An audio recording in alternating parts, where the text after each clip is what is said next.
இதுலயும் மென்ஷன் பண்ணப்படுது. மகாபாரத் டாக்குமெண்டேஷன் படி 10,500 ஸ்டூடெண்ட்ஸ் இருந்தாங்க அந்த டைம்ல. இதே மாதிரி டெல்ஹாரா யூனிவர்சிட்டியை சைனீஸ் டிராவல்ஸ் யூன் சாங் இட்சிங் இவங்கெல்லாம் அவங்களுடைய டிராவல் அக்கௌண்ட்ல மென்ஷன் பண்றாங்க. நலந்தா யூனிவர்சிட்டியை டாக்குமெண்ட் பண்றாங்க. சாரதா பீட் டெம்பிள் யூனிவர்சிட்டியை டாக்குமெண்ட் பண்றாங்க. ஆதிசங்கராச்சாரியாரே இந்த சாரதா பீட் டெம்பிள் யூனிவர்சிட்டியில தான் 6th சென்ச்சுரியில படிச்சிருக்காரு.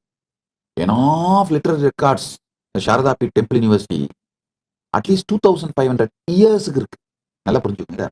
சாரதா பீட் டெம்பிள் யூனிவர்சிட்டி காஷ்மீர், காஷி, காஞ்சி இந்த மூணுத்திலே இருந்திருக்கு. மிதிலா யூனிவர்சிட்டி, மிதிலா நேபாளில் இருக்கிற மிதிலா யூனிவர்சிட்டி இருந்திருக்கு.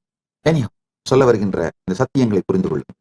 நீங்க நினைச்சிட்டு இருக்கிற உங்க வாழ்க்கையில கடந்த காலம், நீங்க உங்க வாழ்க்கையில நினைச்சிட்டு இருக்கிற எதிர்காலம், உங்க எதிர்காலம் வேற ஒண்ணும் இல்லைங்க. உங்களுடைய விருப்பத்தையும் மீறி உங்க மனம் உங்களை கடத்திட்டு போய் வச்சிருக்கிற இடம் தான் எதிர்காலம். இல்லையா?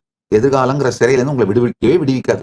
நீங்க எப்ப எந்த வாழ்க்கையில இது வந்துருச்சுன்னா வாழ்க்கையிலேயே செட்டில் ஆயிடுவேன், பெரிய நிம்மதி ஆனந்தமா இருப்பேன்னு நினைப்பீங்க. அது வந்த உடனே 24 மணி நேரத்துக்குள்ள உங்க மனசு என்ன பண்ணும்? உங்களை திரும்ப கடத்திட்டு போய் அடுத்த எதிர்காலத்துல வச்சிரும். 24 மணி நேரம் நான் சொல்றதெல்லாம் ஜாஸ்தி, 10 நிமிஷம் தூக்கிட்டு போயிடும். இதுக்கு காரணம் உங்களுடைய அறியாமை மட்டும் நினைக்காதீங்கயா, உங்களுக்கு அறிவிக்காமை. உங்க எஜுகேஷன் சிஸ்டத்தை கேள்விகளுங்கய்யா. அதாவது கொஸ்டின் பண்ணாம நீங்க ஏத்துக்கிட்ட அசம்ஷன்ஸ், உங்க மேல திணிக்கப்பட்ட அசம்ஷன்ஸ் உங்களை சிதைத்து சின்னாபின்னமாக்கி விட்டது. அந்த அசம்ஷன்ஸ் தான் உங்க வாழ்க்கையில நீங்க படுற எல்லா பிரச்சனைகளுக்கும் காரணம். சாதாரண டயபெட்டிஸ் இருந்தா கூட சரிங்க, இப்போ ஏகப்பட்ட ரிசர்ச்சஸ் வருது. குளோபல் மீடியா சொல்லுது colonisation is responsible for the diabetes in South Asian Nations. நீங்க கேட்பீங்க, என்ன சாமி சொல்றீங்க? டயபெட்டிஸுக்கும் நம்ம கிறிஸ்தவ கொடுங்கோலர்கள் ஆட்சிக்கும் எப்படி சாமி சம்பந்தம்? நல்லா புரிஞ்சுக்கோங்க.